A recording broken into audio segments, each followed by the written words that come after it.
Americans love healthcare. I mean, like, absolutely love it. As a matter of fact, going to the doctor is a euphemism for doing something really fun and cool. And obviously, I'm kidding. Healthcare in America, it feels like more than ever, is a massive mess filled with red tape and bills so overblown you'd think that they were in the Oval Office. And that's added on to the tedium, long waits, and oftentimes being told things you already knew or having a suddenly terrifying and expensive diagnosis dropped on you from out of nowhere. But is all of this because we just don't understand how medicine works? I mean, has it always been like this? Or are we just as fucked as we think we are? All this on this episode of Why Are You Talking About This?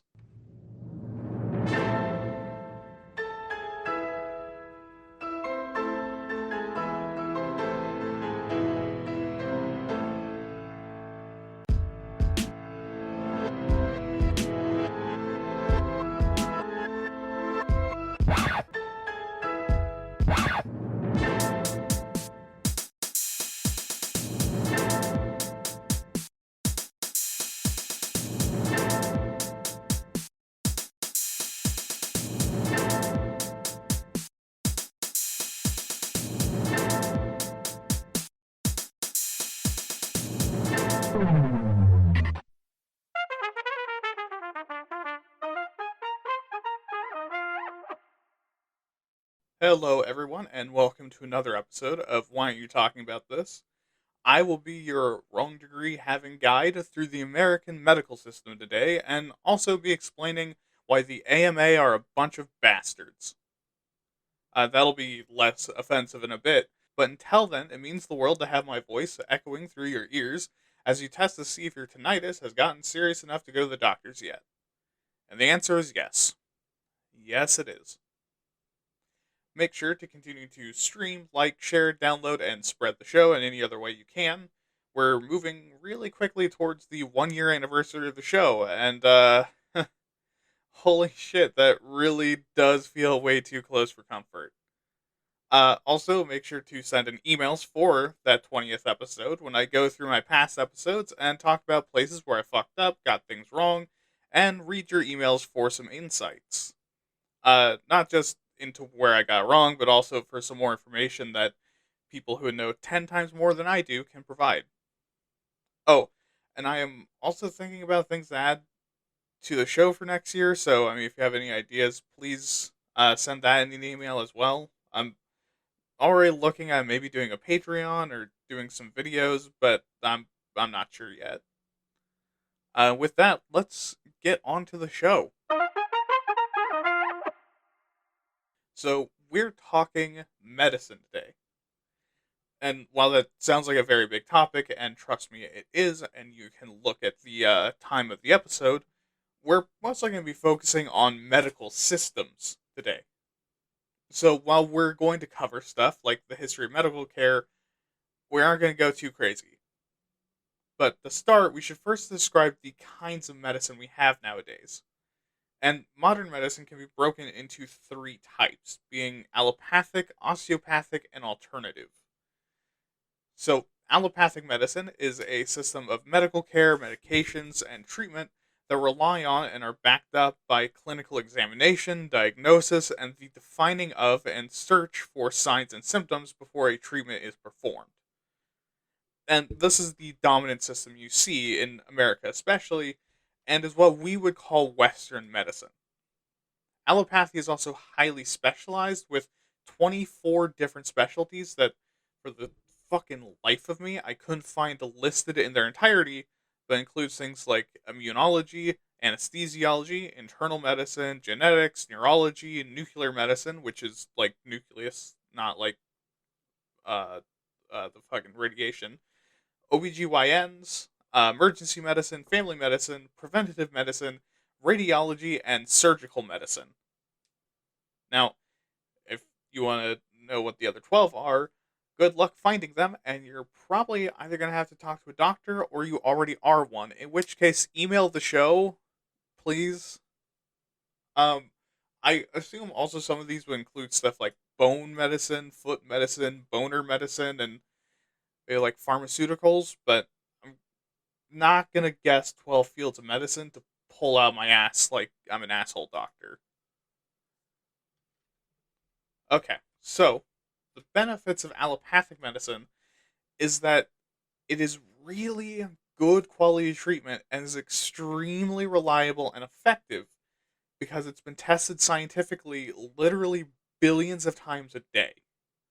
I mean, it also has the most advanced diagnostic tools and receives a ton of research and technological focus and has very easy access to the highest levels of funding available to anything in medicine.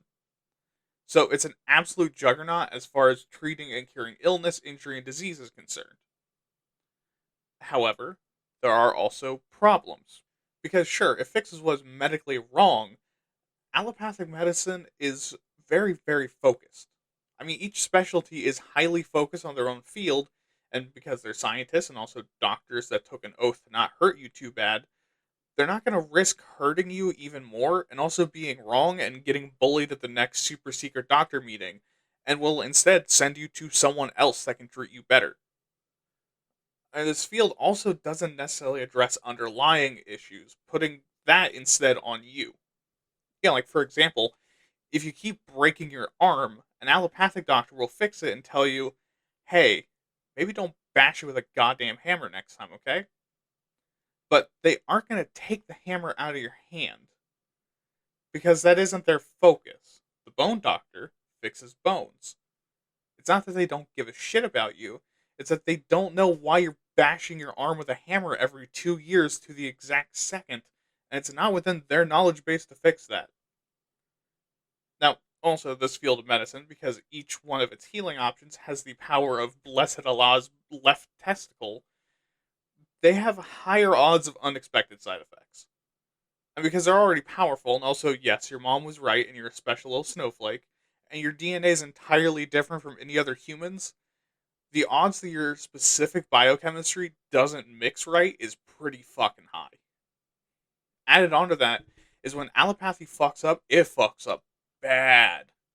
Like, sure, when the laser beam that makes cells do the funny disintegration beam scream is hitting the cancer, it's all cool.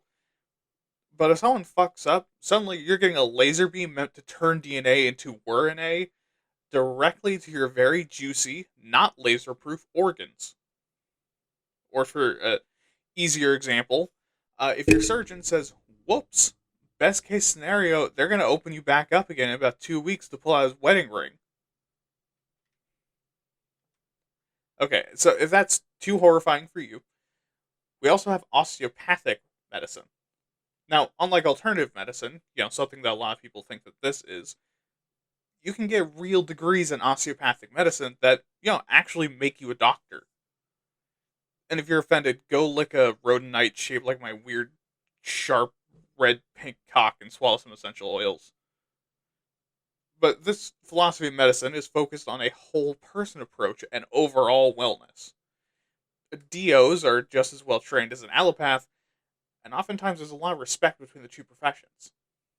Osteopaths are focused on four tenets, those being first, the body is a unit, and the person is a unit of mind, body, and spirit.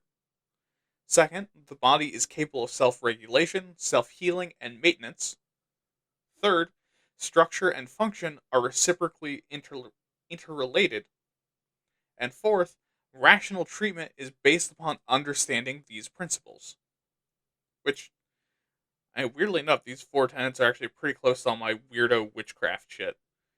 Which I think says more positive things about my ideas than it does bad things about osteopaths. But an osteopath's focus is on the relationship between the body's structures and its functions and deals in hands on methodology of treatment with a whole body approach, often approaching it like a conversation between doctor and patient. Now, on the good side, this methodology is really personal. Like your doctor gets to know you a lot better than an allopath, and if you need a full rework of your entire lifestyle because the shit you're dealing with is caused by a lifetime of bad habits and health issues, they're your people. With stuff like obesity that you want to address, allopaths can obviously help with that, but osteopaths would probably be better at it. Now, it's also less dangerous, and it being more general means you can visit an osteopath to receive really fast and effective treatment for things like aches and pains that aren't really attached to major health issues. Now, the downsides of osteopathy are that because it's not very popular, most people don't know about it, meaning it has less power and less funding opportunities. And because it's focused on patient well being and a personalized approach, there's a lot less research into it, and the tools and techniques used doesn't have the same highly empirical system of research and science allopathy does. But this also doesn't mean that it's less effective or that they aren't scientists in their own way. I want to get that across to you. Osteopathy and allopathy are both effective, evidence based medicine. Just allopathy, by virtue of treating medicine as a strict science instead of a philosophy, tends to have more of a factual, empirical basis behind it. And also, again, if I've offended an osteopath, please send me an email. I will correct it in the next episode. Also, all of this reminds me alternative medicine. And this umbrella covers a vast field of pseudoscience, spiritual beliefs repackaged as medicine to get white middle aged blonde women in American suburbia pogging their fucking jaws off, traditional and folk medicine, and shit made up by crazy white people in the mid 1800s that now other crazy white people in the 2000s think is fucking genius. Now, alternative medicine runs the gambit of ineffective but still having grains of truth, like herbalism and traditional Chinese medicine, which TCM, I understand, has issues that we're not going to cover here, but there's parts of it that does work, so don't get mad at me and tell me about the racism and the unsustainability and the poaching and all the fucking, I fucking know. All the way to things most people don't use anymore, like the humor system, all the way to the really fucking stupid, like testicle tanning to become a more manly man. You know, fellas, is it gay to have a pale taint? To homeopathy. And just because I know it'll piss people off who practice it, what is homeopathy? Well, it's a quote unquote system of medicine that treats like with like. The idea is that there's some essential features of compounds that, when administered in a healthy person, causes symptoms. When given to someone with those symptoms already, cures them. Oh, and also the higher the dilution in water, the more powerful and effective the treatment, which, no, that's not how that works. That's not how reality works. But their idea is that the ephemeral essential feature gets spread into the water, which, no, that's not how reality fucking works. And I'm not there's no pros and cons because it's not real. But I guess if you wanted to stretch it, the pro is that you feel special and natural, but the cons are that it's expensive as shit, and also nature is one of the most brutal and sadistic motherfuckers in the planet, and god damn am I in love with her. My own taste in women and horrifyingly powerful semi-eldritch entities only playing along with us, thinking we've conquered them, that should probably land me in some kind of behavioral therapy aside. What is the actual system of healthcare now that we know the kinds of medicine? Well, the healthcare system is the name for the entire apparatus of applying medicine. So the system is designed to prevent, diagnose, treat, alleviate, and or cure disease, illness, injury, impairment, and in some fields, death its fucking self. I mean, the entire system and apparatus is a complex alliance of different health professions, including medical doctors, dentists, pharmacists, midwives, nurses, optometrists, psychologists, audiologists, occupational physical therapists, athletic therapists and trainers, EMTs, and other support professionals. Oh, holy shit. And this group, if I can be poetic for a moment and use my degree, are essentially an alliance of warriors fighting death, disease, pain, and human suffering on the front lines, using their combined skills and tactics to save as many human lives as possible for as long as possible. But how this is done is broken down into 5 levels of care. First is primary care, being the first point of contact for patients in the healthcare system. This would include healthcare warriors like family doctors, therapists, nurse practitioners, And some forms of healthcare systems, particularly in places like Korea and Latin America, to name some examples off the top of my head, would be nurses and pharmacists. This also includes urgent care healthcare workers that provide same day services for acute issues like being alarmingly ill or having a major but not life threatening injury. This line of defense also addresses things like asthma, diabetes, depression, anxiety, aches and pains, common dysfunctions like thyroid dysfunction, vaccinations, and family planning like birth control, Plan B, and if you're capable of connecting more than two dots with your little green Crayola there, abortions. And basically, primary care healthcare is where you go when shit happens in life or you have things to have a doctor look at. Your primary care doctor, being the person you see consistently, is also part of the system. You know, the one that's probably seen your wonky balls and didn't laugh until you were out of the room. They absolutely laugh at your wonky balls, by the way. Now, if they need reinforcements, this is where the secondary care comes in. They cover serious injuries, illnesses, and acute life threatening conditions. Most commonly would be like emergency rooms and emergency room healthcare workers. You know, the people that you see in medical dramas, 2-point font medical and 85-point dramas, screaming about CCs and also, doctor, please stop fingering the nurse. This man's been shot and he's anemic and also allergic to the color white and also the entire field of medicine. Now, this isn't all a bunch of emergency room excitement. This also includes highly skilled and specialized professionals like medical imagers, intensive care providers, and midwives and childbirth specialists. Also, like dental specialists and psychiatrists. But this field is usually referred to as hospital care because most of these guys have hospitals patrolling the hallways on the lookout for grim reapers to beat with a barbed wire bat and bike chains. This is also where you get the specialized therapists like speech, physical, respiratory, and occupational therapists and dietitians or sleep specialists, like the ones you need a referral for. And these professions are usually, again, like I said, on referral and aren't actively looking for patients or are set up in hospitals or private offices that you can't just walk into. So tertiary care is when shit gets real.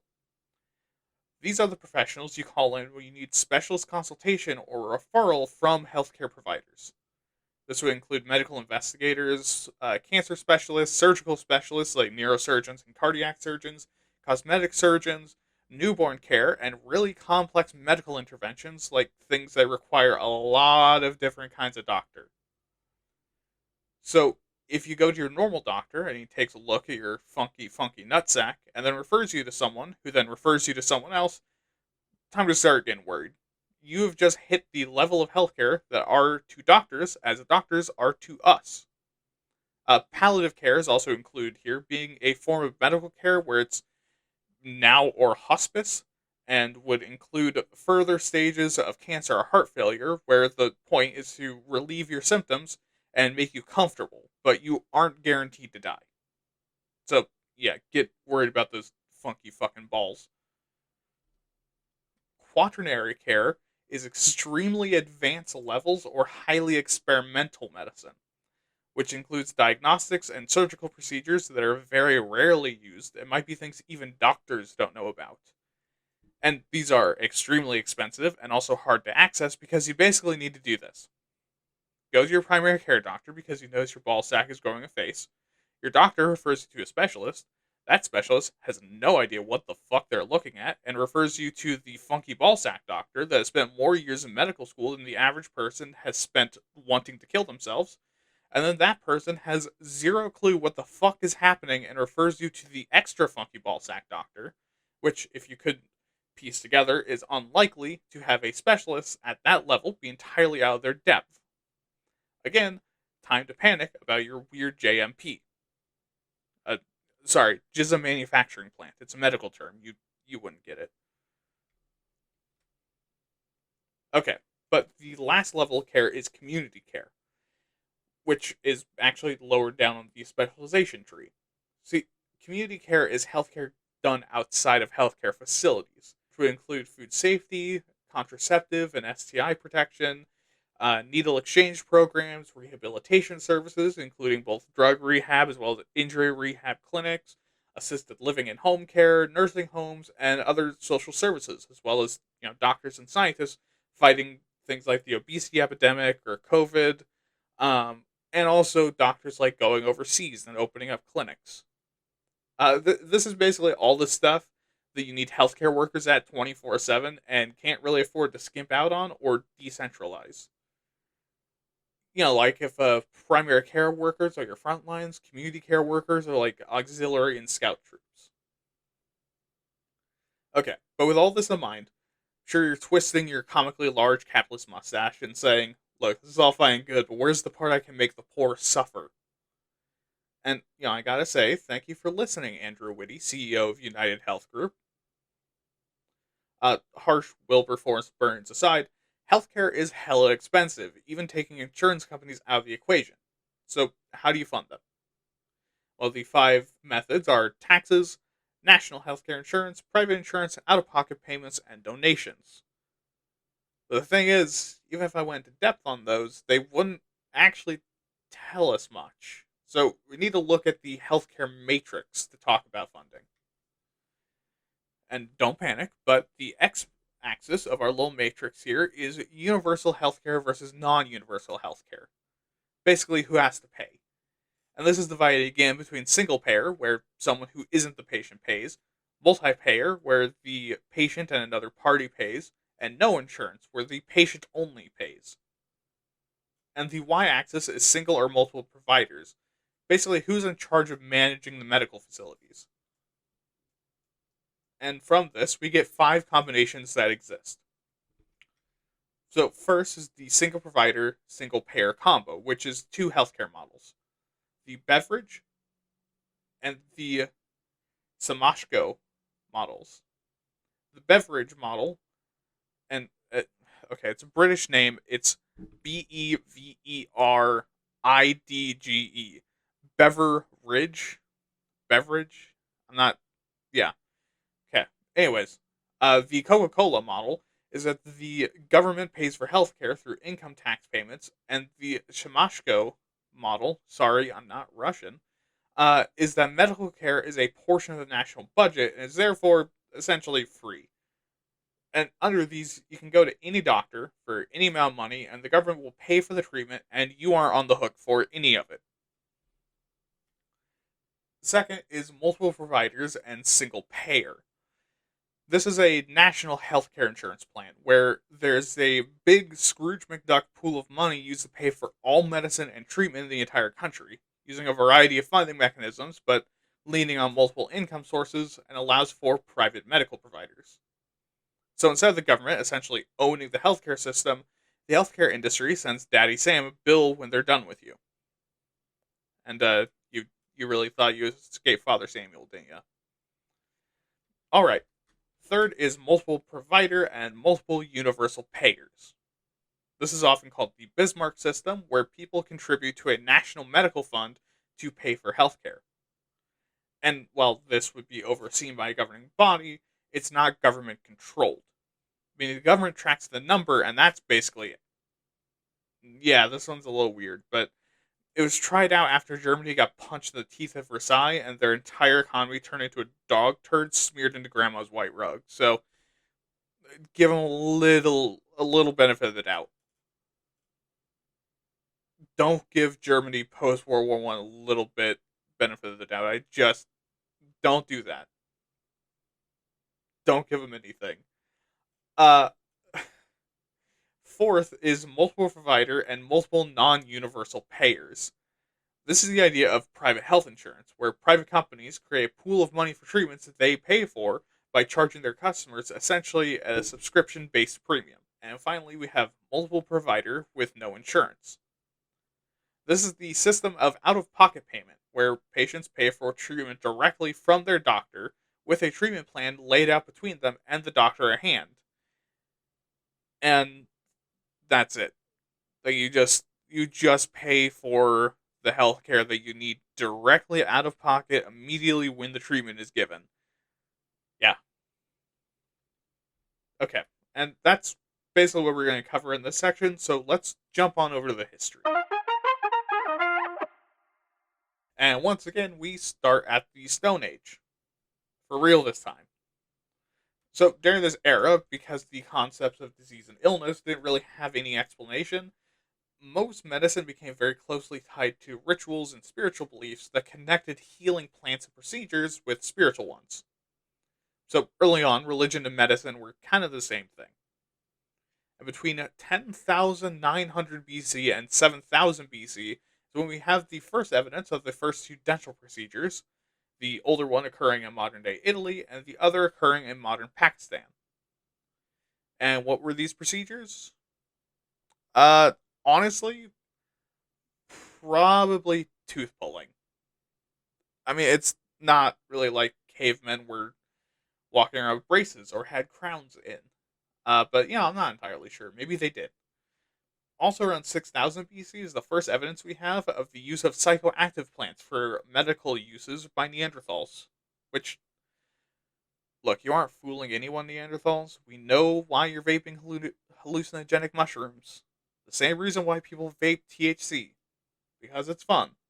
Don't make up stuff like, oh, it keeps the brain demons under control, because it fucking doesn't. Just don't be afraid to admit that you're having fun. Also around this time is the oldest evidence we have for the practice of trepanation. And what is that, you ask? Oh, nothing much. Just drilling a motherfucking hole in your head. Yeah. And why would they do that? Well, because sometimes you're sad for a while, so you go ask the shaman for help, and he drills a fucking quarter-size hole in your head to let the sadness demons out. Or, Unga falls and hits his head on a rock, and so to make sure that his brain doesn't swell into his skull and fucking die, you drill a hole in it so that his brain has more room to swell up. Yeah. Oh, and also, we still do that, by the way. In cases of extreme head injuries, they might still drill a hole in your head just to make sure your brain has somewhere to swell that's not, like, crushing your personality against your skull. Also, that's how I want to die, by the way. If someone could wrap their personality around my face until I... Anyways. Uh, Moving on to the ancient world, before you can fully process all of that information I just gave you, we have the ancient Egyptians. And the ancient Egyptians actually had one of the most complex and expansive medical systems of the time, and was described by the big dumb Greek asshole Herodotus, our old buddy from the first episode, as the healthiest of men. Assuming that means women too. Not only, well, I mean, maybe not, because the ancient Greeks they didn't think women were real. Uh, but not only did the ancient Egyptians have a highly specialized and good public healthcare system, but they even had doctors that specialize in singular diseases specifically. Like they had like a leprosy doctor, but they also had a flu doctor. And yeah, that's not even something we really do today. And to be fair, we don't really need to, but still. Meanwhile, in China, Chinese medicine begins to develop from the empirical observations of Taoist doctor priests. As part of this, they also developed the philosophy that all human experience, including injury and disease, is caused by features of your environment expressing the natural order of the universe. So, oftentimes, an important part of curing an ailment was changing your environment. And sure, this doesn't really help with stuff like congenital heart disease, and it sounds a little more spiritual than we do it today. But when you think about it, it works for a surprising number of things. Cholera? Maybe don't drink the poop water anymore. Cancer? I mean, you're shit out of luck, but we can tell everyone else not to sleep on those weird glowing rocks anymore. Flu? How about you just get the fuck away from everyone for a while? How about that? Yeah, it's wild that some of those principles still kind of hold true. But we also get to the Sumerians in the 3rd millennium BC doing things like drug prescriptions, surgery fees, and also medical exorcisms. And keep in mind, this isn't 3000 BC, it's 30,000 BC. But how do we know this?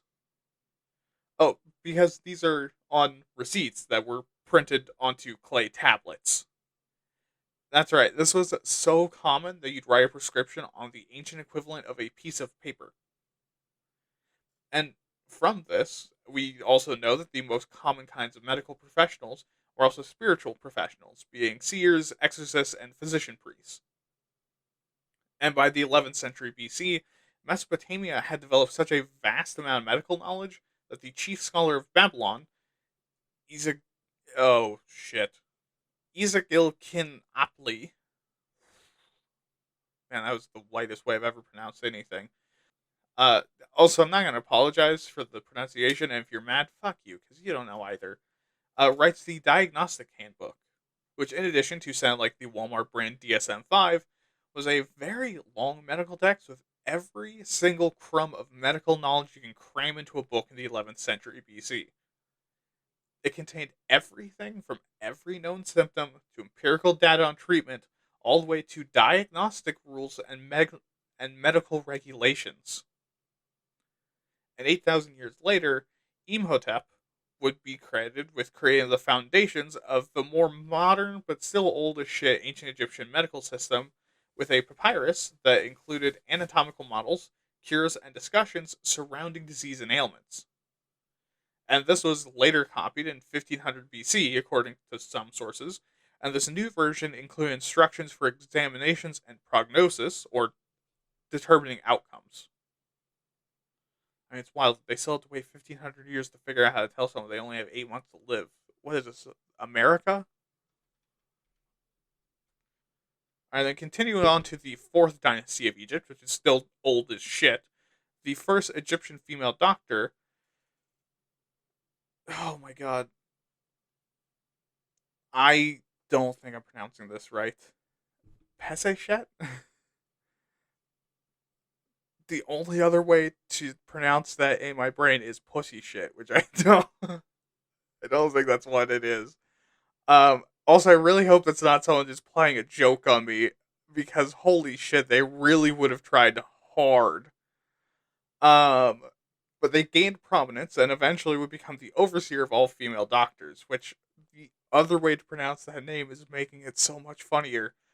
Uh, and about 700 years later, women would get another win, as per the mandated women can only get a W once every millennia, with the Kahun Gynecological Papyrus, yeah, written as both the oldest surviving medical instructional text we've ever found in its original form, and also the first that we know of that specifically addresses things like menstruation, childbirth, and women specific and woman prone diseases. And 300 years later, turning that W into an L, the Ebers Papyrus is written about enemas. Yep, women's health is considered just a touch more important than sticking a tube up your asshole and pressure washing your colon. Now, I mostly bring this up because I'd be remiss if I did not mention the most coveted medical specialist position in all of ancient Egypt, the Erie, aka the Shepherd of the Anus, aka your asshole doctor.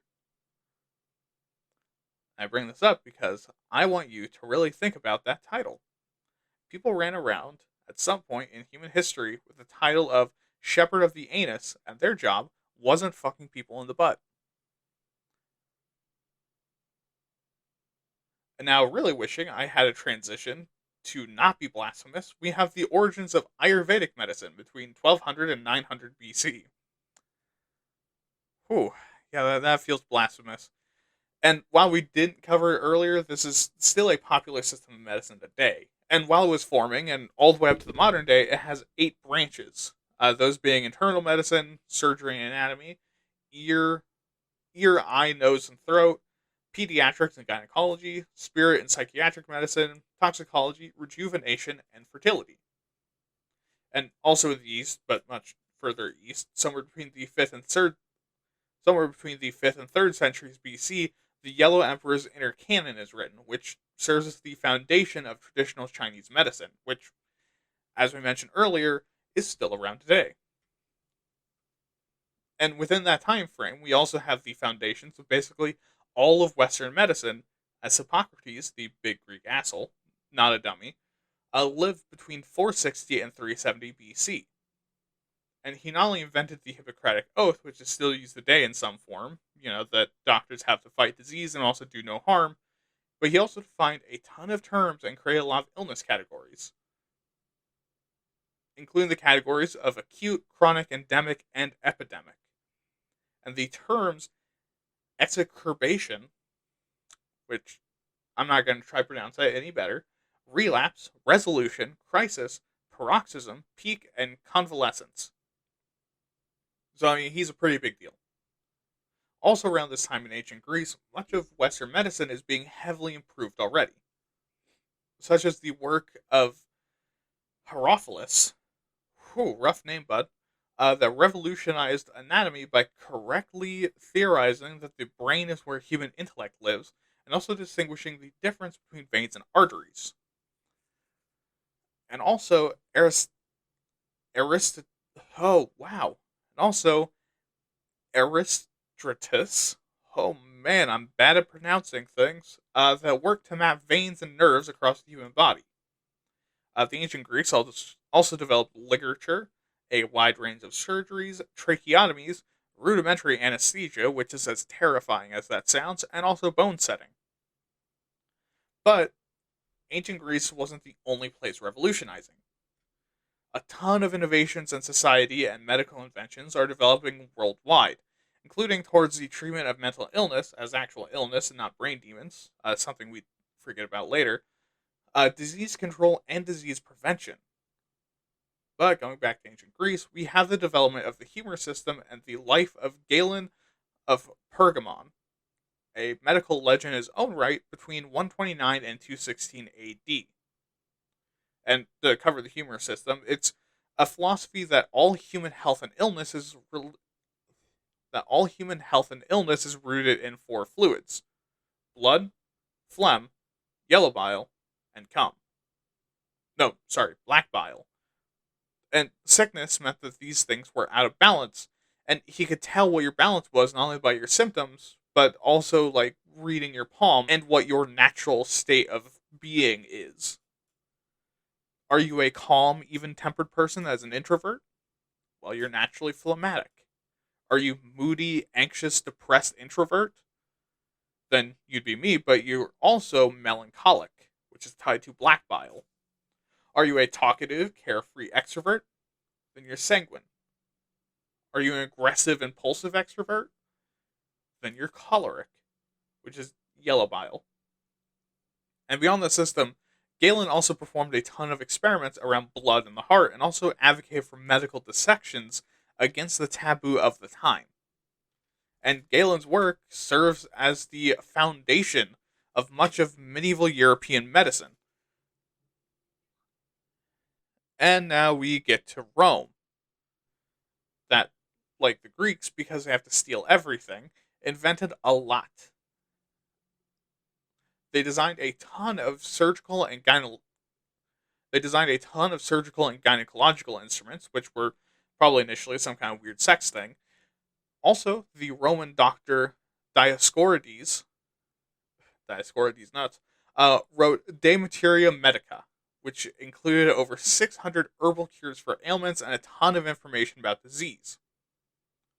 Unfortunately, as the centuries continued and we got to around 400 AD, medicine went into a deep decline in the West, and the Romans didn't care as much about treatment and cared a lot more about addressing symptoms instead of fixing the issues, and up until their collapse, provided medical care to its people, but again, address symptoms, not fixing things, which is very Roman and also very American. Like there's a parallel there.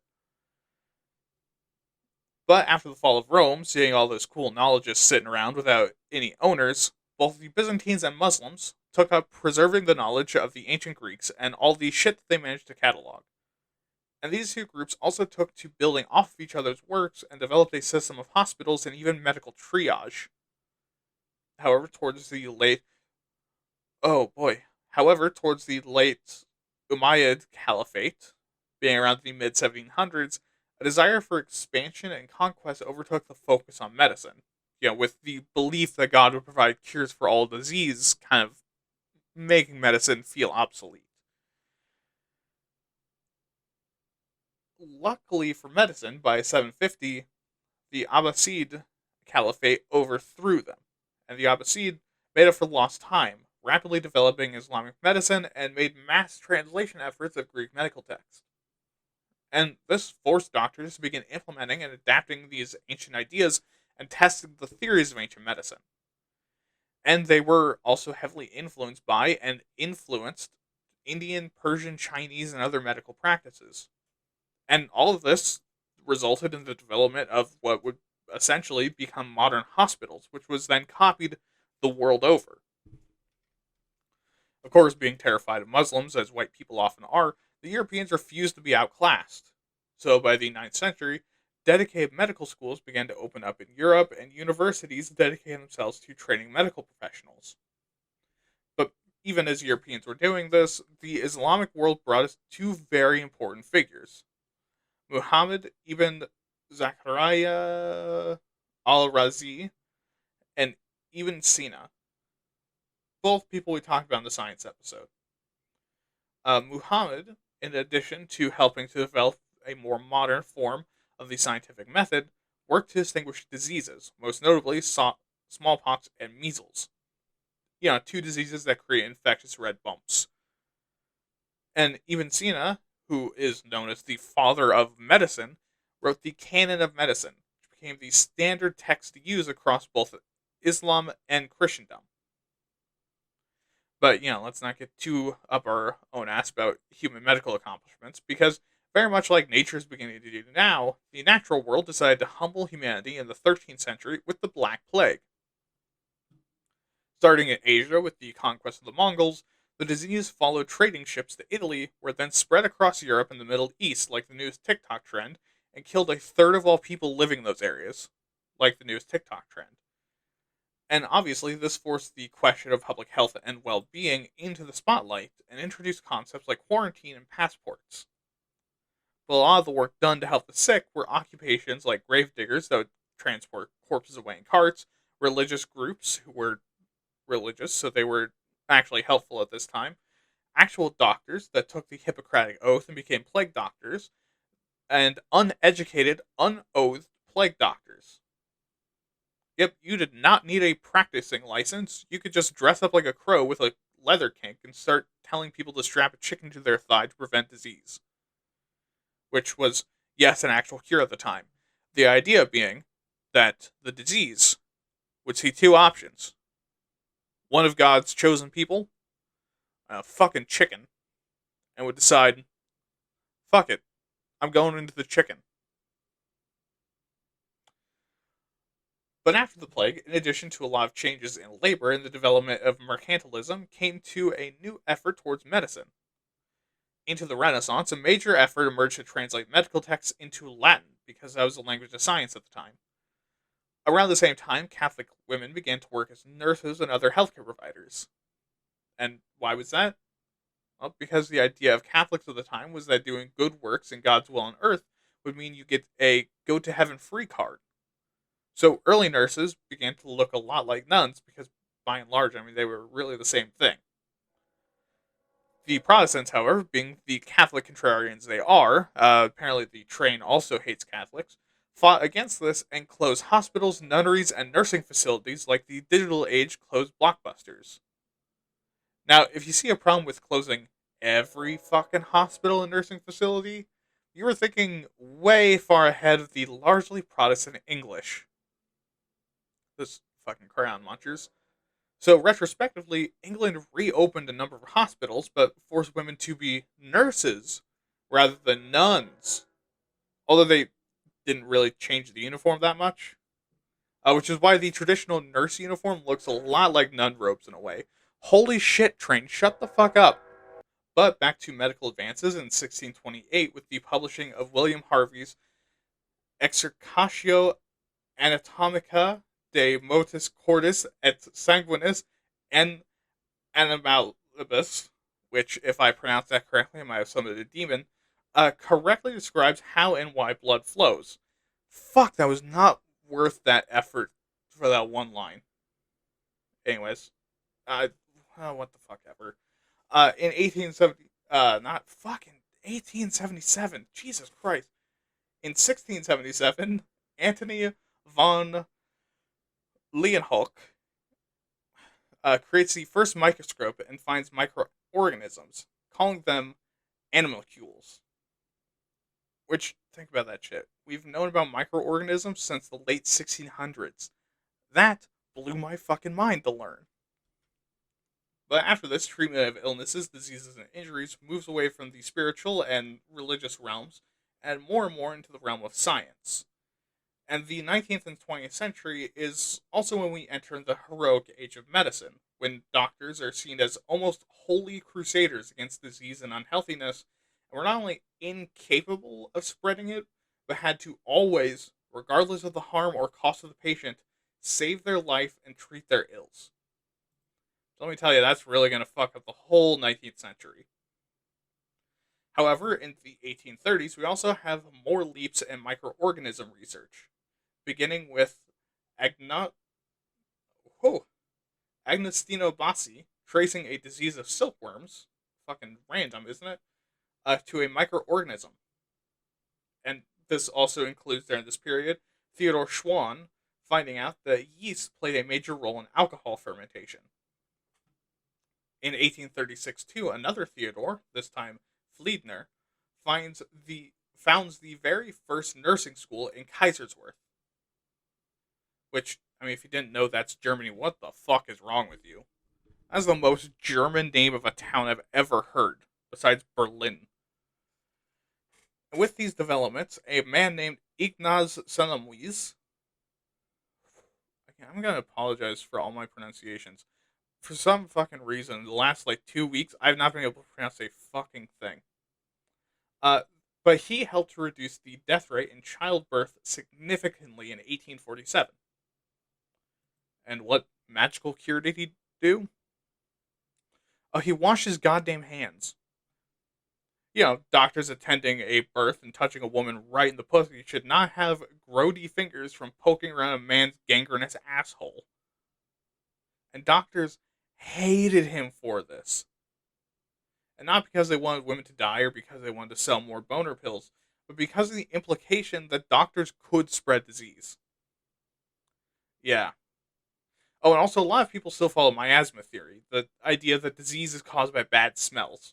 So if, Dr. Butthole Fingers doesn't smell bad, he can't get you sick. And for another development that we use nowadays, but that people at the time thought was icky and cringe, Jon Snow, not that one, in 1849 developed statistical methodology to track disease sources. Why? Well, because London was having yet another cholera outbreak, as you do about 3 times a year, and discovered that the source was a water pump on Broad Street. And once it was removed, the outbreak decreased noticeably. However, at the time, a lot of other doctors were kind of meh about the whole thing.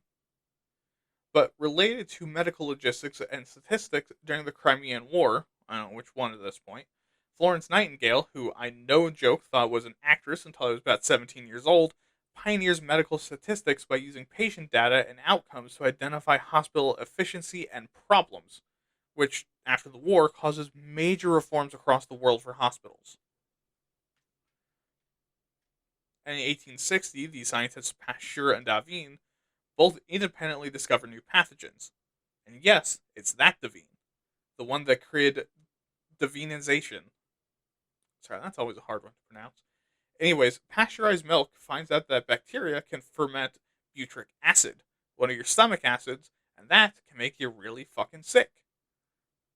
And Devane discovered motherfucking anthrax while looking at sheep.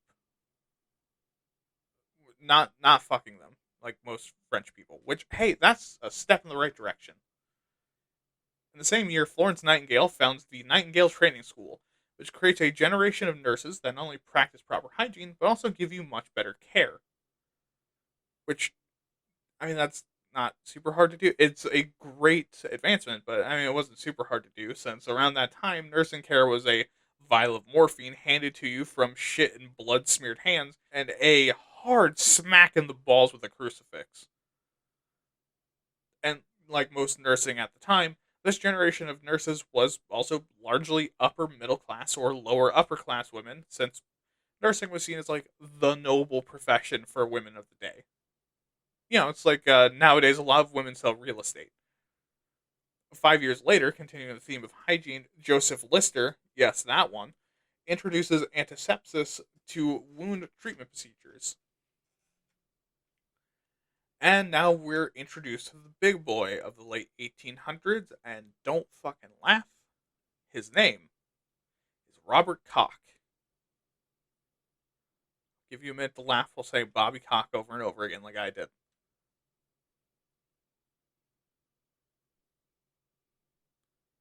Okay, you good? Okay, good. So, good old Bobby Bobber Longcock, the father of bacteriology, first starts his study of the ecology and disease causing capacities of bacteria in the 1870s. And him and his team cause massive breakthroughs in germ theory, discover tuberculosis bacteria, and also map out the bacterial biomes of wounds, which are all very important. And Koch's career clashes with Pasteur's in 1883, when both make a trip to Alexandria. Why? Well, because there's a massive fucking outbreak of cholera, and both scientists go to discover the pathogen that caused it and help cure it. Unfortunately for Pasteur, Koch won. And drunk with power, Koch takes aim at another scientist of the day, Pettenkofer, who still believed in miasma theory. And their disciples would take it to the streets like doctors and grim reapers do in the modern day. Except with books and debates and other lame science shit we've talked about before. However, Pasteur takes his loss in stride, just happy the disease was taken care of, and founds the Pasteur Institute, the first biomedical institute ever, by 1888, along with developing a rabies vaccine. Meanwhile, for Koch, a cholera epidemic in Hamburg, Germany, fucking wrecks Pettenkofer's theories socks off, and to address the disease, the German government turns to Koch's theory of bacteriology as the basis of public health. And then Koch received a Nobel Prize in 1905. You have no idea how hard it was not to laugh all the way through that. And jumping forward a bit, we now have the influenza pandemic, called the Spanish flu from 1918 to 1920. Oh, also, you want to know why it's called the Spanish flu? Because Spain was the only country that recognized that this was a fucking problem. Because it started during the end of World War I, and the rest of the world really did not want to drop morale even further, so Spain was blamed for spreading it. When in reality, all evidence points to it coming from Kansas. And the Kansas flu killed about 50 million deaths worldwide, including almost completely annihilating several American tribes and taking their culture with it. Which, and goddamn, that really does sound American. 8 years later, Alexander Fleming discovers penicillin. How, you ask? Well, there was an improperly prepared petri dish that had some mold in it while he was studying bacteria. As he checked on his bacteria, he realized, oh fuck, that mold is eating its ass. And while his discovery would later save potentially billions of lives, it wasn't initially used until 1943, during World War II. And while World War II is full of medical advances in wound care, anatomy and biology, and disease prevention, that's such a long fucking story that we do not have time for. And also, I don't know about you, but I'd rather not spend the next 3.5 days talking about giving bubonic plague to prisoners of war and open heart surgery done on innocent civilians without anesthesia or permission, or intentionally blinding people. But just remember that a great amount of our understanding of how the human body works is built on World War II era war crimes and pardoning literal fucking Nazis. Yikes. But in combination of wanting to foster an international community, the motherfucking of all of Europe, Asia, and Africa, and also realizing that now we're able to travel to each other in days rather than years, diseases are going global, the World Health Organization is founded in 1948. Also ignore the fact that America and Russia are hitting each other with steel chairs in the background. And beginning in that year and to 1953, a major medical taboo is broken by discussing and studying the mechanics and psychology of human sexuality in the Kinsey reports on human sexual behavior. Nice. But related to that, by 1960, we have the invention of the birth control pill, which revolutionizes sexual liberation. But also revolutionized is surgery, as in 1954, organ transplants are developed and proven to be possible and successful, with the proof of concept using the cockroach of the human organs, the kidney. Now, with all these medical advances, you'd think that science and medicine share the same history, right? Nope. Not until 1990 was evidence-based medicine finally common in medical literature. You heard me right. Medicine didn't use the same language as science until 1990. But into the 21st century, because of cultural developments and technological advances, personalized medicine became more and more common. And why? Well, because the internet allows for a vast network of information on individuals and better inter-doctor communication. Also, with things like genetic sequencing, gene mapping and therapy, stem cells, imaging technology, advanced biochemistry, and non intrusive surgeries have all allowed for fine tuned treatment plans. But let's hop over to the American side of the timeline, and holy shit, this is very long. This is like some of my earlier episodes. Okay, so in the 1700s, medicine in the future US was pretty rudimentary, let's call it, because most of the people that came over because they didn't have the money to survive in Europe. And doctors, for the most part, weren't included in that because a lot of doctors at the time were wealthy. So most people relied on folk medicine, generational cures, and whatever the local Native Americans were nice enough to help us with. Also, that is why I don't think anyone has the ability to see the future, because if they did, I don't think they'd help. And a lot of this was actually put onto women. However, because of all of this, child mortality, when you're exceptionally vulnerable to disease, illness, and injury, as well as just dying during childbirth for both mothers and newborns, was skyrocketing.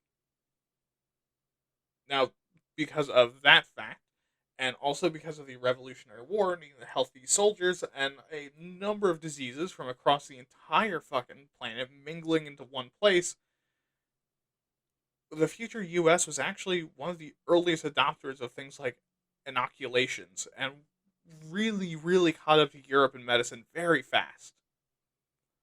Early on, 1735 to be exact, we would also adopt medical societies, with Boston founding the American Medical Society. And by 1750, we had the first hospital in Philadelphia. Both of these concentrated doctors and made them easier to find. And then 1765, the Medical College of Philadelphia is founded, and 2 years later, King's College opens the medical department, both of which we talked about in the college episode, and in 1770, the first American MD was given. And I mean, medicine from that point stayed fairly similar, with the American Medical Association being founded in 1849. And if that date doesn't tickle the back of your brain, because you know American history, oh boy, the Civil War is on the fucking horizon. And during the Civil War, disease and illness was insanely common. Combined with cramped conditions and brutal, dirty fighting living in tents and in vastly different environments than what you're used to, a lot of soldiers suffered and died simply because there weren't enough doctors and there weren't enough accessible doctors, especially for the Confederacy. But because of the logistical need, the Union built a shitfuck of hospitals everywhere and found both the U.S. Army Medical and the U.S. Sanitary Commission, giving them both a good amount of funding and good equipment, and also funds a ton of new healthcare agencies across the entire country. And also, this was the heroic age of medicine, with also very unsanitary conditions and weapons designed to motherfuck human bodies in ways that we've never seen before. A lot of people died during the Civil War because doctors were basically doing anything that they thought would help, including experimental and invasive surgeries, amputations, and intentional overdosing of medications, oftentimes without clean tools, anesthesia, or input from the patient. Yeah, fucking awful.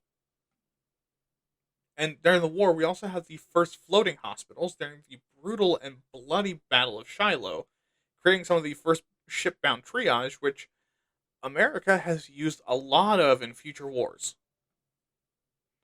And after the war, in 1886, the Hospital Corps is founded, as well as the Surgeon General's office, to sort, keep, and use the data and notes collected from the war. And a lot of this is still used even today, which is actually pretty cool if you think about it. And in 1889 and in 1899, the AMA, the fucking bastards, you'll see spike in both power and memberships because of the war, with half of all American physicians becoming members. In the same year, insurance begins as private funds to pay for the fee-for-service medical system of the day arise. And a lot of these funds were backed by companies, which were fought for by unions and provided by companies because of their worries about losing employees to otherwise treatable diseases, or the employees just, or the unions just straight up stripping employees out of them. And if you think this is, out of the kindness of your heart, it's literally just because hiring people is a lot more expensive. Now, moving on to the era between 1900 and 1909. During this time, surgeries become more and more common, and doctors don't need to provide free service to hospital patients anymore. However, during this time as well, while Europe begins to develop sickness insurance, in the US, we argue over it, because we're goddamn Americans. And we fought about it because it threatened the power of unions, the power of corporations, and the power of the AMA, which had organized in 1901 and had 70,000 doctors by 1910. Speaking of the 1910s, the American Association for Labor Legislation organizes, championing social insurance, which includes health insurance. And despite the improving conditions of hospitals, general improvements to cleanliness, and antisepsis, and pain management, hospital visits become exponentially more expensive. But doctors and special interest groups oppose public health insurance. Why? Well, because one of the bills proposed that would award sick pay, maternity benefits and leave, and a $50 fucking death benefit with a bill split between states, employees, and employers could undermine the purpose of insurance agencies, and also doctors weren't sure whether they would fit into the payment program. Which honestly sounds like an excuse because, there is none. You're receiving the money. That's your role. Just take the fucking money and do the goddamn thing you were paid to do. Anyways, this pushback delays the AALL until the collapse of the Progressive Party and socialized medicine debates during World War I, during which the War Risk Insurance Act is introduced, covering the costs of the wounded and killed soldiers and also paying out dependents. And yeah, you heard that right. You can get drafted, shot in the fucking leg, and then come home with hospital bills. Healthcare has always been a nightmare, and we've always been getting fucked right in the anal cavity. And into the 1920s, medical professionals become more and more culturally important and intertwined with insurance companies, and the price soars as politicians become complacent to addressing issues around healthcare and kind of just letting whatever happen. And added to this, the extremely expensive rural facilities are completely ineffective. And given this increase in costs, insurance companies and private corporations start making fuck me eyes at each other from across the room, as the opportunity to fuck over workers gets them all hot and horny for each other. Insurance companies give money as long as workers can't afford the premiums, and corporations get to essentially enslave their workers by tying their access to a fucking doctor to working for them.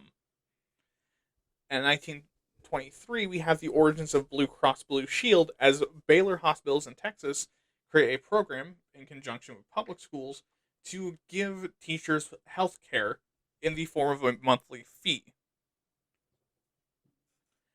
And then the Depression hits. And because of the Depression, most people shift their rage focus away from healthcare and more towards unemployment and elder care. And despite pushes for socialized medicine from FDR, the entire economy and American politics are so much of a shit show, and so many people pick apart any planned bills and also fight over it, that he's basically forced to give up. In addition, the AMA opposes the 1935 Social Security Act until they drop the part about giving people free health care.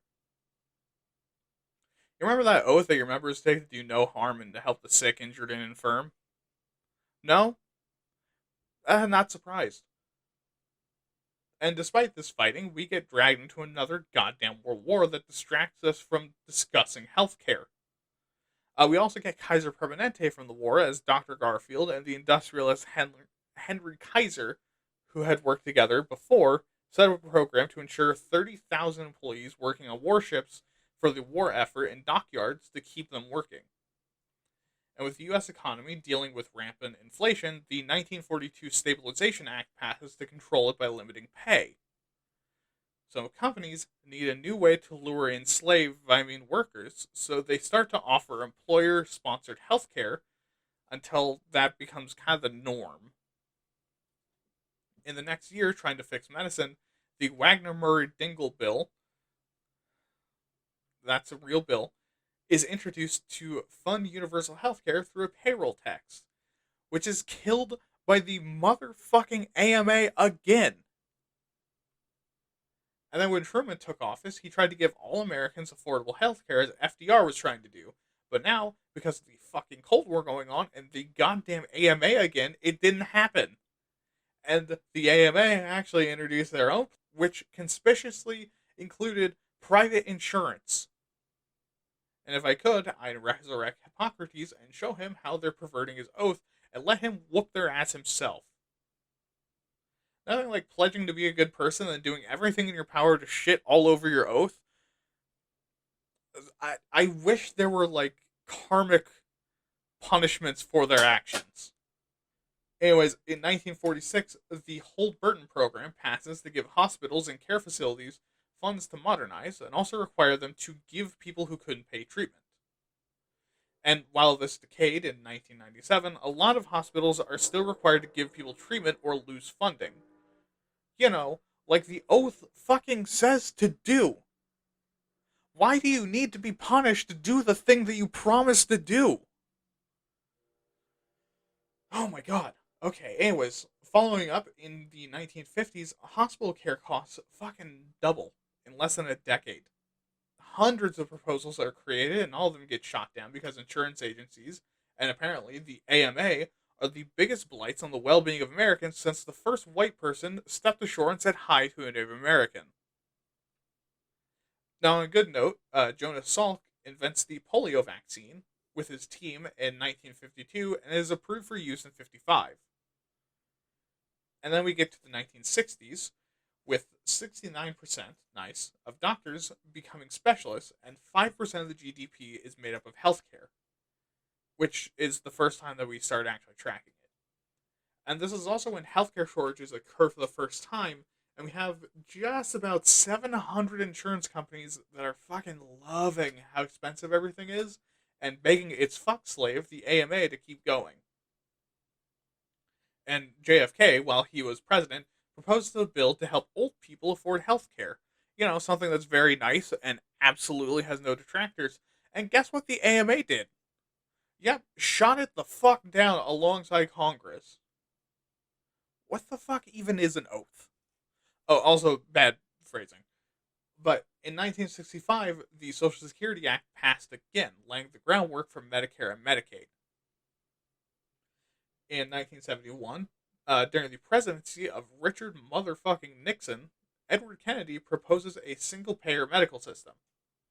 Nixon shoots it down, but surprisingly, in a very non-Nixon move, he proposes a counteroffer, requiring all employers to provide health care, getting government subsidies in return. And why did he do this? Well, because his family had been fucked by the American medical system his entire childhood, and he did something impossible for Nixon. Have empathy. But once Watergate broke, the entire thing died. And the years after this, 72 and 73, the Social Security Amendment and Health Maintenance Organization Act passes. The SSA 72 changes the requirements and tests to receive retirement and disability payments, and also increases the benefit cap. Meanwhile, the HMOA was a proof of concept for maybe, perhaps, if the AMA and insurance was okay with it, we could maybe have a federal healthcare system. Fucking crazy, I know. In the 1980s, corporations realized the hospitals are a good way to squeeze the proletariat for all they're worth and begin to consolidate and purchase hospitals, creating modern provider networks.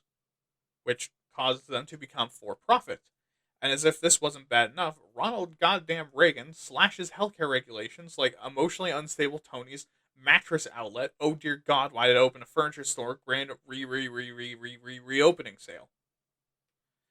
And in 1986, he publishes the Consolidated Omnibus Budget Reconciliation Act, also called motherfucking Cobra, into law. Now, besides the name, that sounds like someone really was stretching the meaning of those words to make it sound as evil as possible. What was this? Well, amongst other things, allowing allowing employees to keep their employment-based healthcare program, which is nice. Totally no ulterior if they pay the full premium. Which I gotta say, that might be the most Reagan thing ever. Create something with a clearly evil name, get everyone on board with that good old uncle you shouldn't leave your kids alone with charisma, and then backhand the fuck out of them with something that lives up to the evil of the name and have them thank you for it.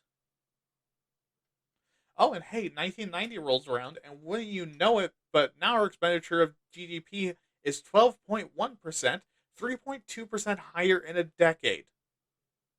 Now, you might think that's not a big deal, but that's all of the economic action in the US for a fucking year.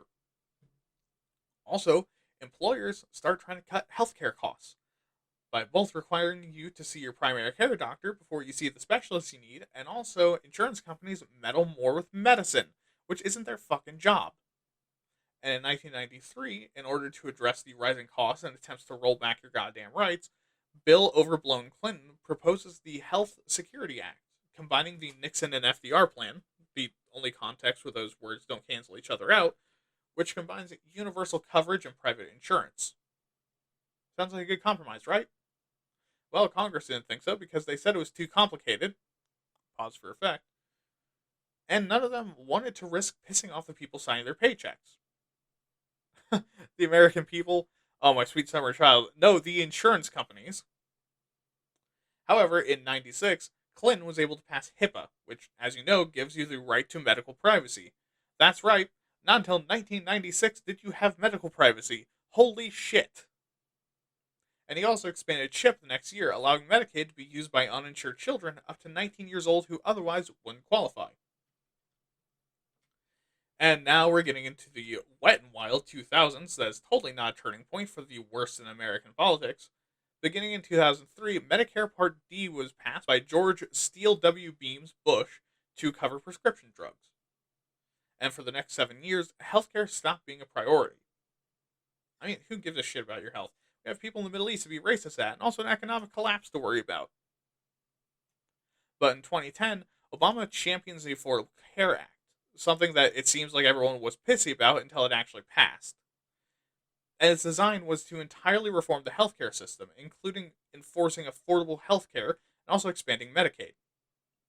And to ease everyone of this thick socialist dildo, the plan was to integrate a piecemeal to give insurance companies and consumers time to adapt. And, yeah, that worked out well, right? Well, in 2013, the ACA was first rolled out onto the marketplace, and the entire website was a buggy, overcrowded, poorly designed piece of utter horseshit that couldn't handle the traffic it was getting.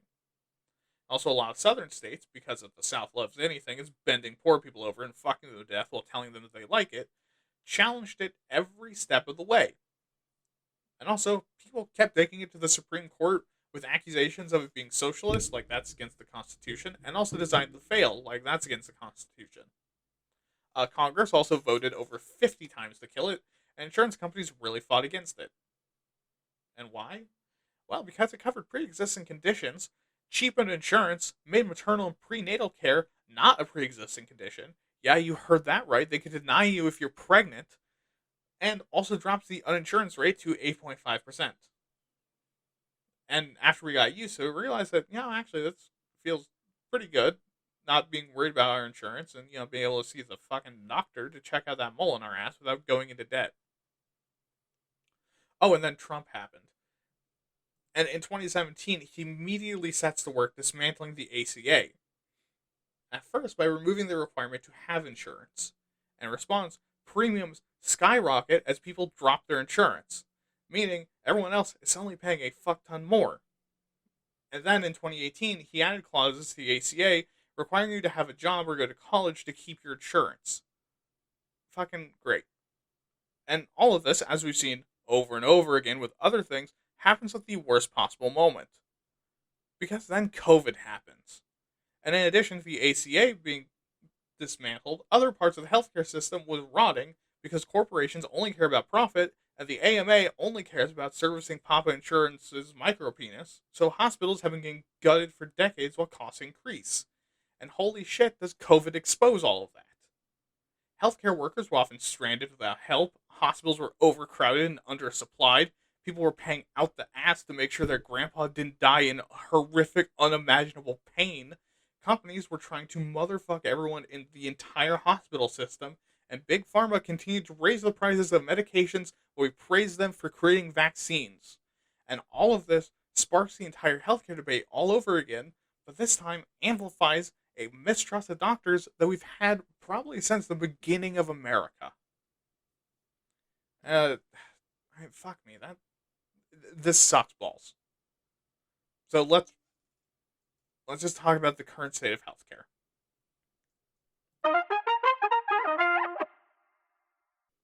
Oh, you thought we were done sucking balls?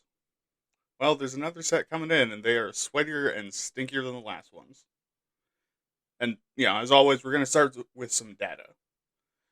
So, firstly, we have life expectancy. Worldwide, the average is about 73.4 years old. And the top 5 countries are Hong Kong at 85.83, Macau at 85.51, Japan at 84.95, Switzerland at 84.83, and Singapore at 84.27 years old. And these are all either first world countries or at least are very rich. And I mean, we're also pretty rich, right? I mean, so we'd be in the neighborhood. 47th. America is 47th with a life expectancy of 79.74 years. Which, to be fair to America, is still higher than average, but you'll see why that's, eh. Okay, so now we're going to look at deaths. So let's take a look at preventable causes per 100,000 people. The worldwide average is 133.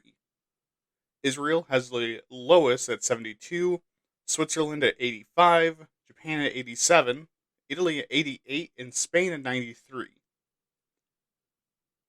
And where's the US? 32nd, at 175 preventable deaths per 100,000 people, or 580,825 people per year dying when they didn't have to. I mean, I will say, though, it's pretty fucked up that's happening in the first place. Sorry, my socialist is showing. Speaking of which, infant mortality. Because the fact that this happens sometimes because you can't afford medical and we act like it's okay is reason 9,781 that I'm a socialist. And is also the first one that isn't selfish. So, worldwide, the average is 27.334 per 1,000 live births.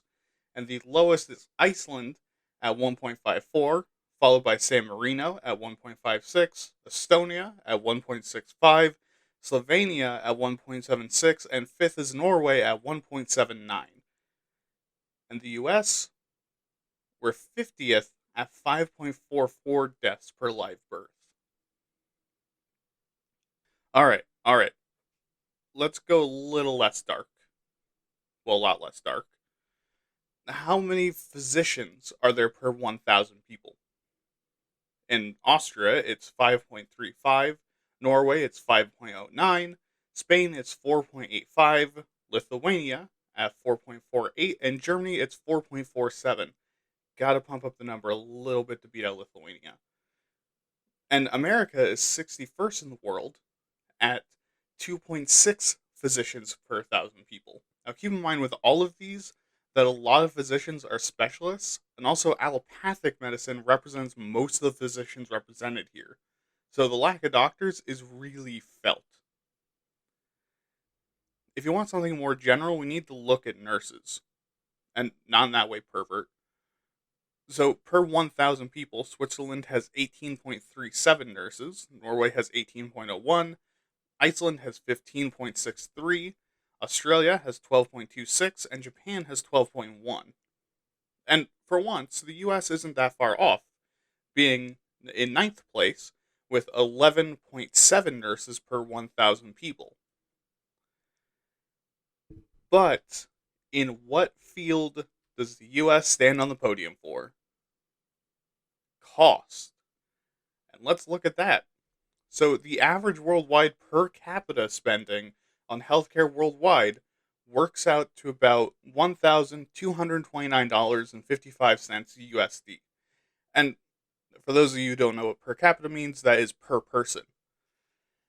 And taking the number one spot, because we are number fucking one, is the USA at $11,702.41 per person. Second is Switzerland at $10,309.76 and Norway at $7,704.44, which sounds comparable, but listen back to where they sit on the other listings because they're in the top 5 of most of them. They have significantly better healthcare statistics than us at a lower cost per person. So it's not even like you can make the excuse of it's not taking the population into account. It absolutely is. And also, we have the percentage of GDP, which worldwide averages about 7.04%. So, number one is Tuvalu at 21.54%, which, please, for the love of fuck, don't try to dethrone them, America. I know it pisses you off when other countries are factually number one despite the propaganda, but please, for fuck's sake, don't. We are on the podium, however, at somewhere between 18.3 and 18.82%. And either number 3 or number 2 is Palau at 18.39%.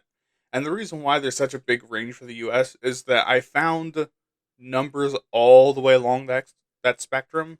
Um, some of them, most of them were 18.3. There were some government websites that were 18.82. And then also I use Wikipedia because I'm not a fucking, like, this is not my full-time job yet. But on Wikipedia, it was 18.3. Later in the article, it's 18.82. So it's somewhere between those.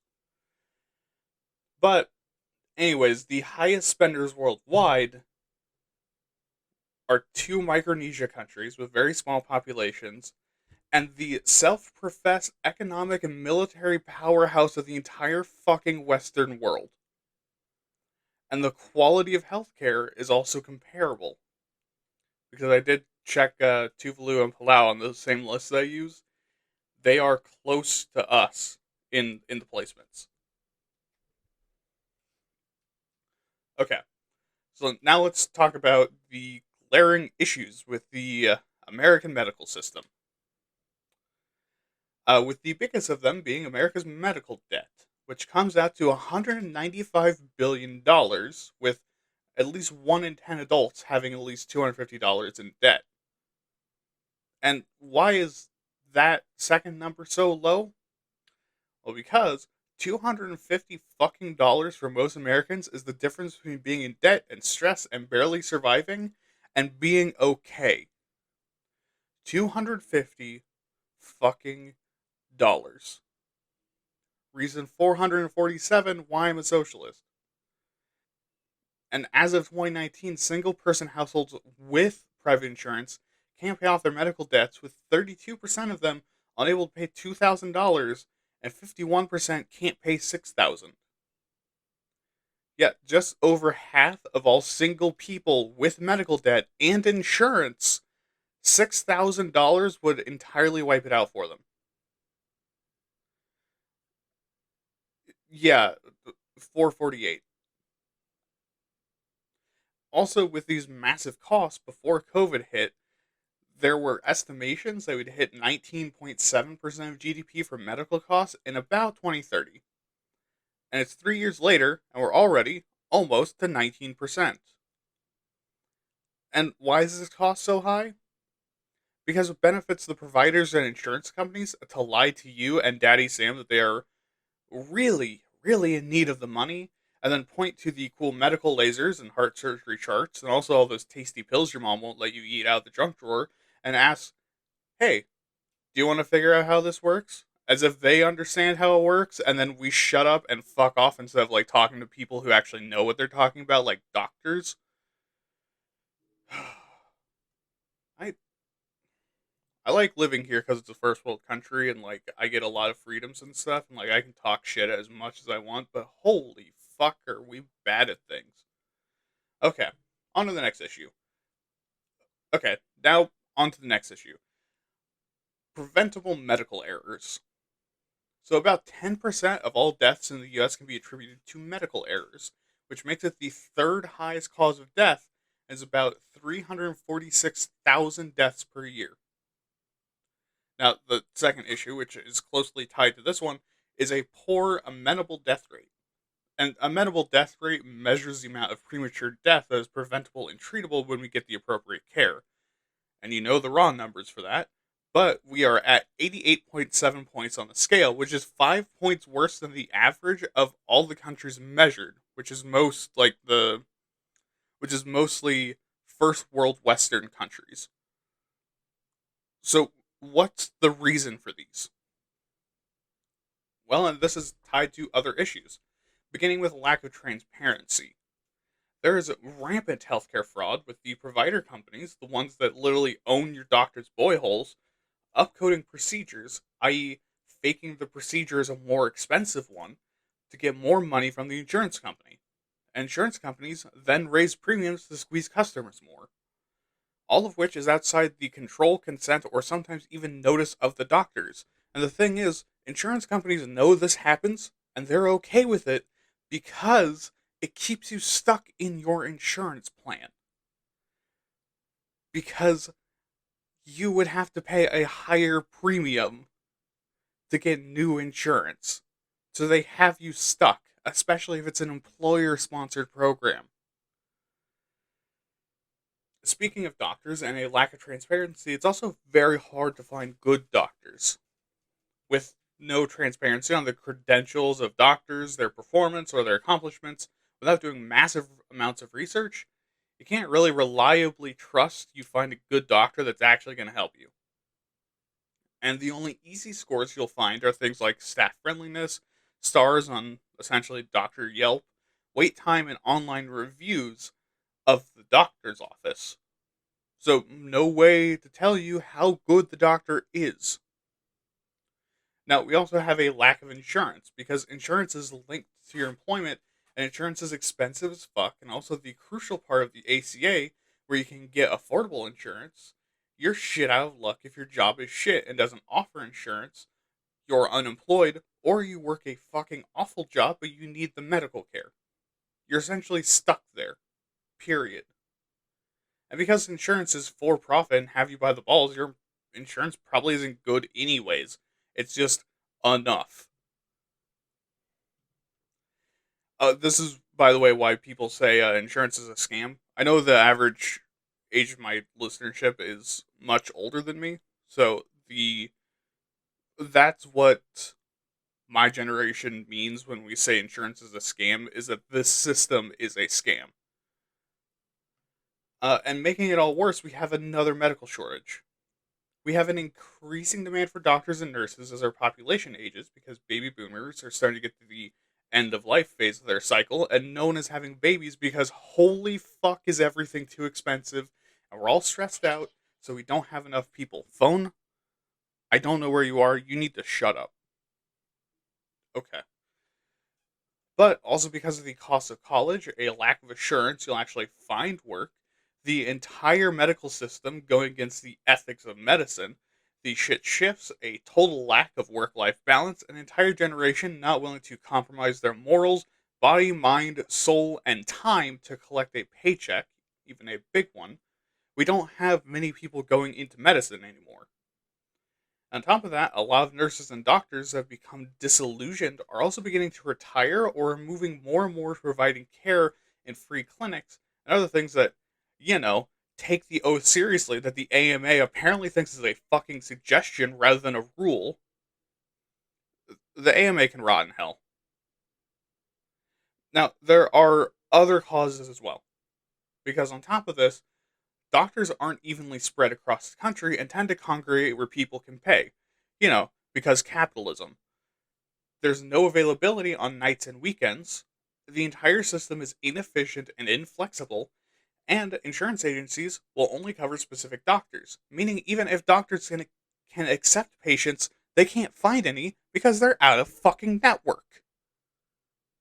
And speaking of inefficiency, the medical care system is extremely inefficient.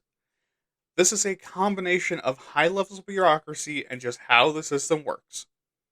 Basically, what happens is that you call into the doctor to look at the weird mole on your ass, and you find an available date, which might be 3 months out. And then you go to the doctor's office and see the doctor, who is concerned about the level of anxiety that you have, and so says that you need pills, and also assures you that it's normal to have a mole that shape on your asshole. So the doctor then needs to talk to the provider company saying that you need the anxiety pills. And then the provider, assuming that they say, okay, without trying to fuck you and your doctor in the face, which is unlikely, will then talk to the insurance company, who will then tell your provider that actually the pills you need are the budget pills they're going to charge you full price for, some dodgy, totally not black market methamphetamines. And your provider, not knowing or even giving a shit any better, tells your doctor that. And if you have a good doctor, they'll say, fuck no, and then tell your provider to eat his cock and balls, and then the provider tells the insurance company they said no, so the insurance finally agrees to pay, but the provider charges them for double the prescription, which means now it takes 6 months to finalize because it is a controlled substance. So then you go to the pharmacy because your provider told them to get the pills ready at the beginning, which then takes far too fucking long despite waiting a week to even go to the pharmacy in the first place. And then 6 months later, you get a bill for the pills you already took that's about 9,000 goddamn dollars because your insurance company decided they didn't like paying for them and decided, nah, about a month ago. Now imagine if instead of anxiety medication, which holy shit, if that didn't give you anxiety, you're the strongest person ever. Imagine if you had cancer and you had a year to get a life-saving surgery. All of that shit is happening to the 10th degree. Yeah. So let's shift over to talking about actual solutions. Okay. So we're actually going to start with how to fix things because my blood pressure's up and I'm getting the vapors. Also, because after the depressing ending of the last section, I, for one, need to feel something that isn't hopelessness. Even though this probably isn't going to help. And we're also going to ignore transferring to a single payer system. And the reason is because going by the history of America, that's never going to happen. So the first thing to do is reduce the cost by increasing transparency. So by requiring the patient, doctor, insurance, and provider to all look at the exact same notes rather than letting the provider and insurance company lie to everyone, then we can actually call them out. Add on to that, it drives down the cost because now these companies need to, compete and fight with each other instead of working together to motherfuck their customer base right in the skull. And by having all the facts, patients can actually get things fixed instead of jumping between doctors. They're just meh at their job, which robs providers of continuing to make money off of your suffering, which is good. Fuck the providers. Now, if you don't like that, you're really going to hate this one. Because we combine the last one with improving tech, prices will continue to drop. Why? Well, because medical procedures, as technology advances, don't get more expensive. They actually get cheaper, easier, and faster with a higher success rate. Meaning that you get your shit figured out easier, and then when your provider tries to confuse you into working with them, your doctor can advocate for you, like their oath should make them do, to say, well, actually, no, this is cheaper, easier, and safer, so we're doing that. One moment. Phone, how many times do I have to tell you to be quiet? Sorry, the government was trying to contact me. I'm wanted by the FBI. Alright, next, standardizing insurance, which means requiring all insurance to function exactly the same and cover the exact same things. Don't worry, Mom, I'm not wanted by the FBI. This gives you a guarantee that no matter who you're with, you'll be able to get your medical care. And this might lower costs and give you more treatment options too, since the insurance companies need to find different ways to lure you in besides, relying on them to not let you die. Related, we also have standardized protocols. Because in the US, we don't have standardized medical protocols in the same way other countries with comparable medical care do. Yeah, you heard that right. We don't standardize medical protocols and procedures. So by having fucking standards, we can guarantee better care and consistent care without worrying about suddenly having a much shittier doctor. Fuck it. Introduce a single payer system. Fuck the insurance industry. The industry deserves to die. We need to murray it. And by having a single payer system, we also force providers to actually be reasonable and play ball or lose all their fucking money like they fucking deserve. Join the AMA in hell for all I care. Okay, and let's go to public opinion before I start prematurely soapboxing. So, looking at politics, the left and right are actually really easy, and this is going to be extremely short because of it. On the left, healthcare isn't seen as a business. Instead, it's seen as a requirement to survive, meaning it's the government's job to ensure, in some way, that it's provided. Now, leftists like me think it should be free, while liberals are more in the affordability region. On the right, on the other hand, healthcare is business and an enterprise, meaning they believe that healthcare can and should make money. People who are dying get fucked. There's capitalists that need another Lamborghini. This is especially when it comes to lobbyists. They fucking love insurance lobbyists. Sorry, that's the government again. Now, let's ask normal people. So, the first question is the government responsible for healthcare? And 57% of people say yes, 40% say no. And to make a point, asking partisans massively changes this, with 88% of people on the left thinking so, and 28% of people on the right. Which, holy shit, against your own best interests, am I right? Now, also, normal people think that healthcare is perfectly fine to be private, with 53% on board with private healthcare and 43% preferring public. And introducing left and right, 72% of lefties want public healthcare, and 13% of righties do. Again, against their own self-interest, especially because a lot of them are getting old. And I feel the itch to start screaming coming, so let's go to the soapbox. Okay, what do I think? Well, it should be obvious, because I'm fucking furious. Because the entire healthcare system seems to be determined to motherfuck everyone that isn't rich or an insurance company or provider company, i.e. rich. It also is immoral that you are getting rich off of other people's suffering. Even though you're saying that you are alleviating it, you're charging them out the ass for something that should be free in the fucking first place. Also, healthcare workers are getting fucked over because they're not only not getting paid as much as they could be, but are also routinely being overworked with poor work-life balance, ironically, poor health, and being guilted into working by bringing up their oaths and role in the world while the people telling them collect massive paychecks from human suffering ignore the oath that they supposedly took.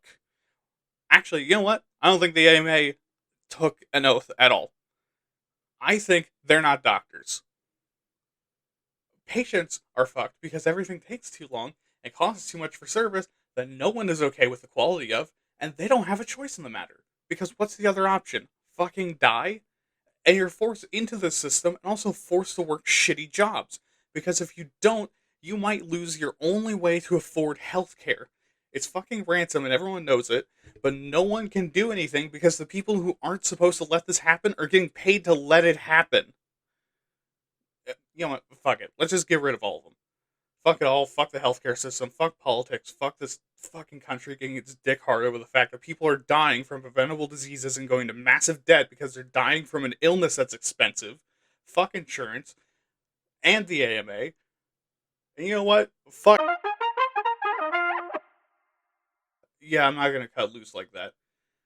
That's a bad idea because that's how I get put on a watch list again. But anyways, that's episode 15 on how fucked up the medical system is.